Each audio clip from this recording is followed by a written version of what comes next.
Frank Skinner Show follows in half an hour, and tonight my guests are super sexy pop trio Atomic Kitten, footballer turned film star turned singer Vinnie Jones, and curvy German supermodel Heidi Klum. Actually, apart from the bonfire and the fireworks, the rest of the ending wound me up a bit. Can you believe they closed the film with a sort of Ewok Glastonbury, and they never used Teddy Bear's Picnic on the soundtrack? Also, I don't know about you, but I hate it when you're having a party in the woods at night and 3 luminous holograms turn up. I mean, all they do is attract moths. And they just end up feeling used because people keep saying stuff like, hey, can you 3 come over and stand over here so we can find the corkscrew? 300 years as Jedi warrior, and now bloody nightlight I am. Coming soon, for the first time on terrestrial television. At last we will reveal ourselves to the Jedi. At last we will have revenge. Begin landing your troops. Will not condone a course of action that will lead us to war. We haven't much time.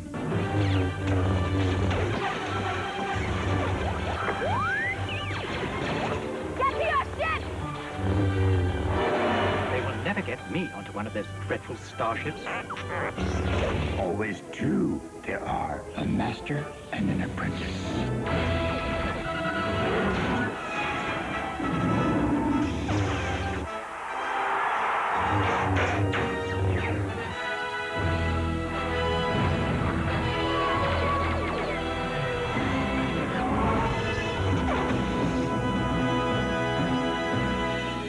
Wipe them out, all of them.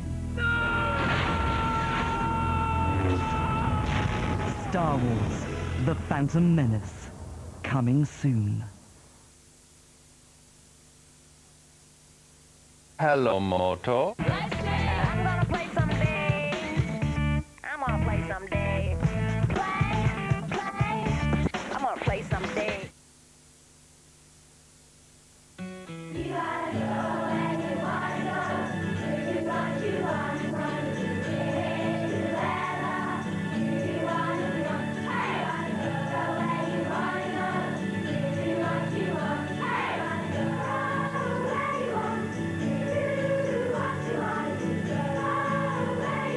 Suzuki Grand Vitara. 13995.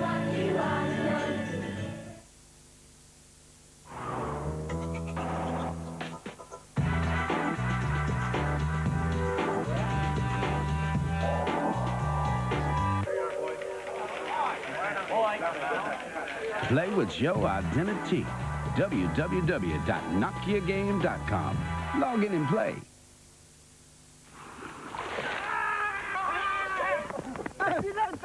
No, sir, I need to see the doctor. You'll have to fill up this form in triplicate. It's an emergency. Yes, doctor. Raymond, how is the tennis elbow? Right as rain. You could never be too careful with elbow. Doctor, what about my colonic irrigation? If we took life as seriously as this, then we'd never have invented Malibu. It's seriously easy going. The estimated waiting time is now 6 hours.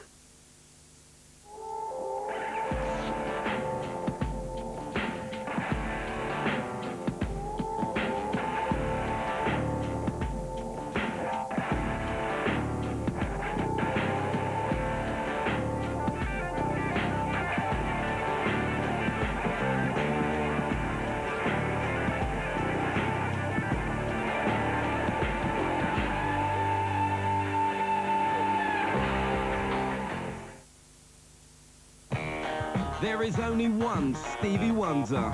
Very superstitious.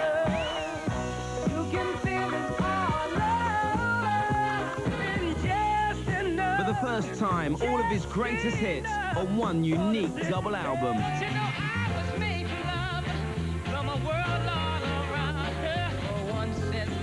A true musical genius. Stevie Wonder, the definitive collection. Out now.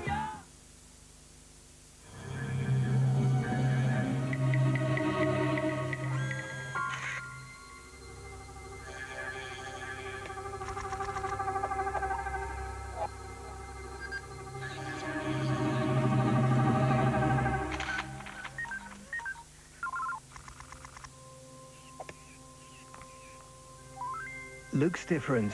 acts different. The new Sony IP55 Handycam. We'll give you these prawns for just £1.79 and this turkey from just 38 pence a pound. You get bags more for your money at Iceland. It's Carpetright's 14th birthday, and there's up to 60% off over 2,000 carpets. All these carpets 60% off tomorrow, only at Carpetright. Join the Nokia game. Be the first to win one of the new Nokia camera phones. So log in and play. I didn't know that the new Sunny D flavours come with no added sugar. Until a little bird told me. Yes, Sunny D.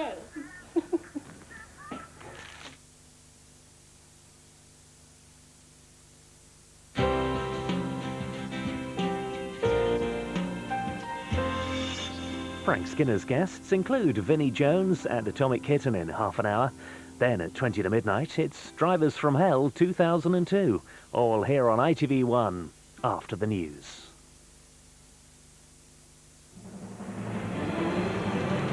Burrell's first account of the crucial meeting that saved him.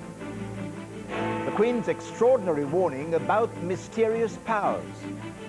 Tory leader tells his party, unite or die. And the man police say killed Susie Lamplugh.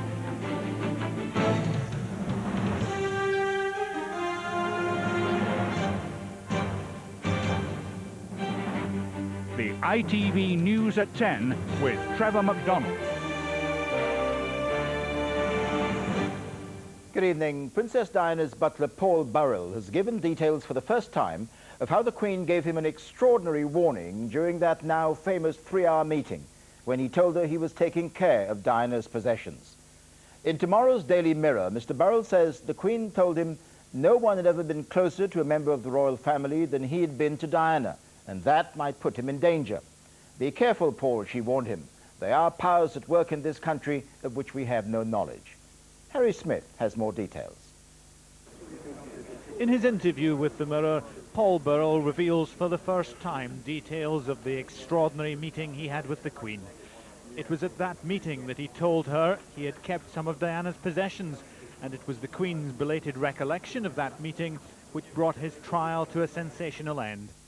Mr. Burrell said that during the meeting, the Queen said to him, "Be careful, Paul. Nobody has ever been closer to a member of my family than you were to Diana.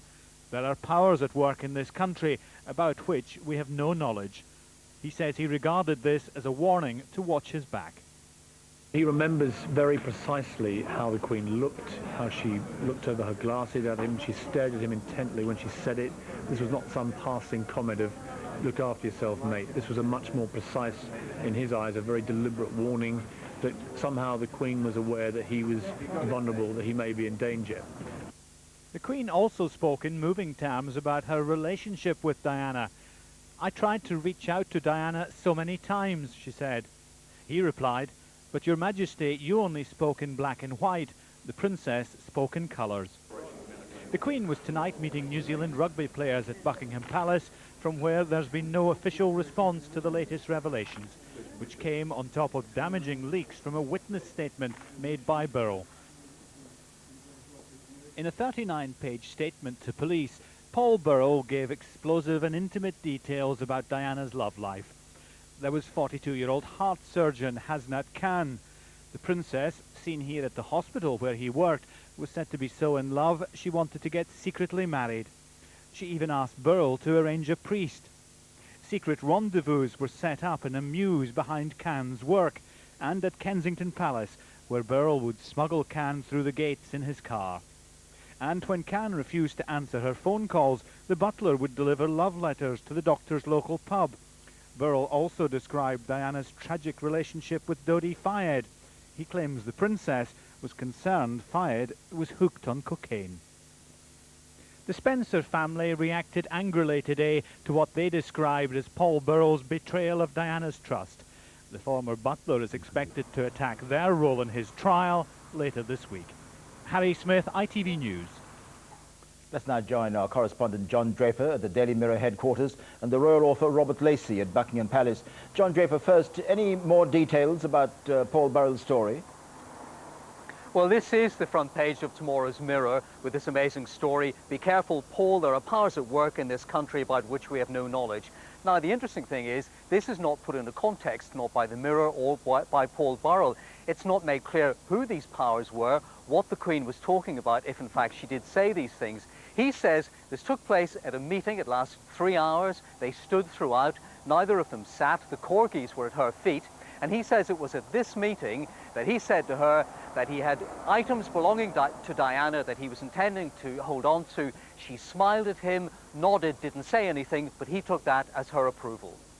Let's go now to Robert Lacey. Robert, no word from Buckingham Palace tonight, but can we expect any reaction at all? Well, there has been word. They're saying, perhaps predictably, that this was an entirely private conversation, totally confidential. This is not just coming from a press officer, it's coming from a pretty high level in the hierarchy, and I think we can take that as meaning we're not going to hear any more at all about the details. Can you shed any light on that extraordinary warning by the Queen about mysterious powers? Well, I must say there were some things in what we've heard so far that ring true. The idea that the Queen apparently offered Burrell a job, that sounds very practical, just like the Queen. She apparently said, I've tried to reach out to Paul. That again sounds like the Queen, but talk of dark powers does not sound like our very feet on the ground Majesty. It sounds to me much more really like Burrell's mistress Diana than the Queen. But of course, Trevor, you're going to be talking to Burrell, and perhaps you can find out what these dark powers are. Although, well, let's hope we don't get too alarmed about it. Robert Lacey, thank you. And you can see my exclusive interview with Paul Burrell on Sunday. That's Diana's Rock, the Paul Burrell story, a Tonight special at 6:30 on Sunday evening, right here on ITV1. Ian Duncan Smith took the extraordinary step today of publicly taking on his critics within the Conservative Party. At a hastily arranged news conference, he accused some of his colleagues of deliberately trying to undermine him. He told them, we must unite or die. Tonight, one of those in his sights, Michael Portillo, was muted in his support. He told ITV News, if Ian Duncan Smith wants to be leader, he will be leader. Here's John Sargent. Ian Duncan Smith spent the day trying to be the calm at the centre of the storm. What are you running away from? What are you running away from? Not running away from You are running away. But it was his action which caused the storm in the first place.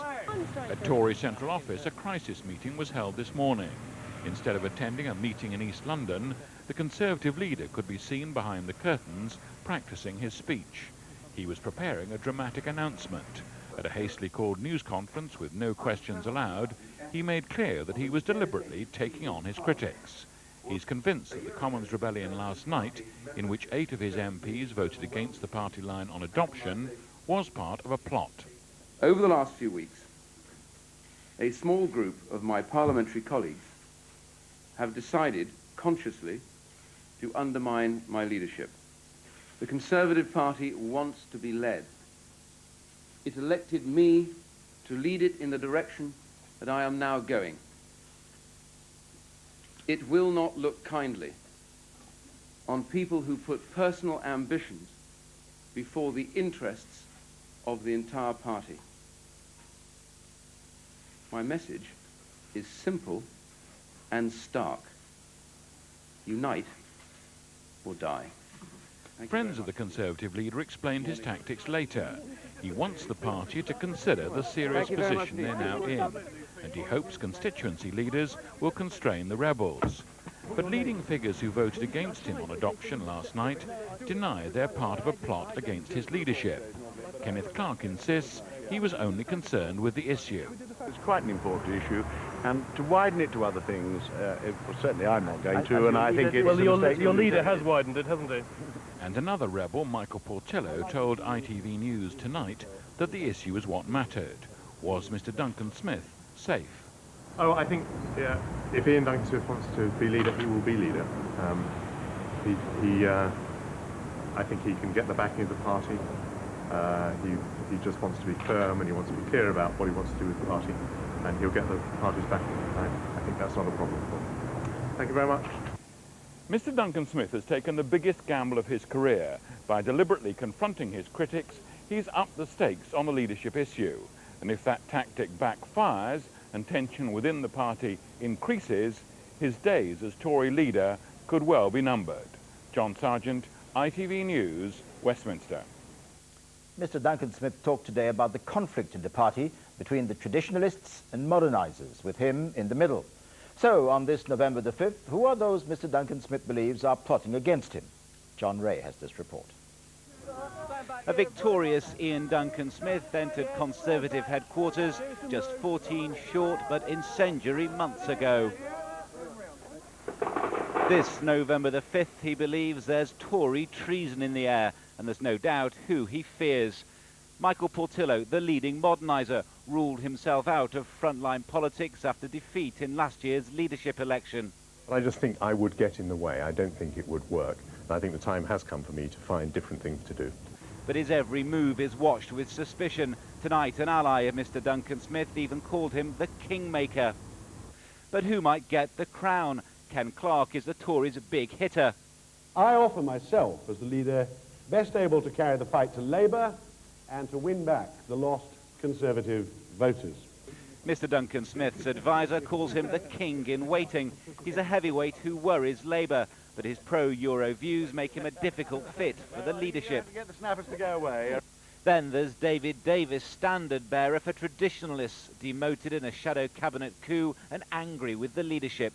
The cowardly campaign of character assassination for the last 2 weeks was a tissue of lies. Publicly, he backs Mr. Duncan Smith, yet he won't be ruled out if there is a contest. No one's yet ready to light the touch paper of a challenge, but there's no mistaking the smell of sulphur around Westminster. Here in the Commons, talk of plots and of treachery roll down the centuries. Tonight, Tory MPs are continuing that tradition, a damaging tradition Ian Duncan Smith seems unable to snuff out. John Ray, ITV News, Westminster. Let's rejoin our political editor, John Sargent, now. John, what an extraordinary day. It seems to have done nothing, though, to quell the rebellion in the party. No, it doesn't. It's quite extraordinary because so many of his critics are just incensed by what Ian Duncan Smith did today. They feel he handled it all wrongly. He shouldn't have pumped up the issue. He could have easily given an interview in East London. He needn't have called this special news conference.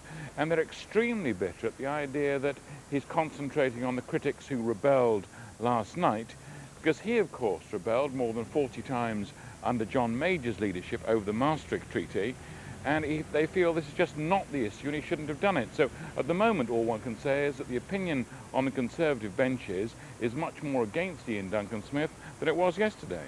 Party leaders don't survive these mistakes or miscalculations, if you like. Can he? I think he can survive in the short term. I think what he'll have to be very careful of, though, is if there's a real trigger. If, for example, there was a by-election in a safe Tory seat and the Tories lost it, that would worry them if they do badly in the May local elections. The trouble for Ian Duncan Smith goes on and on. John Sargent, thank you. Still to come on News at 10 tonight.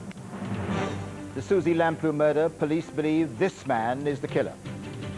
Economy class syndrome, victims fight for compensation. And what rogue traders get up to when your back's turned. We'll have all that and more when we come back.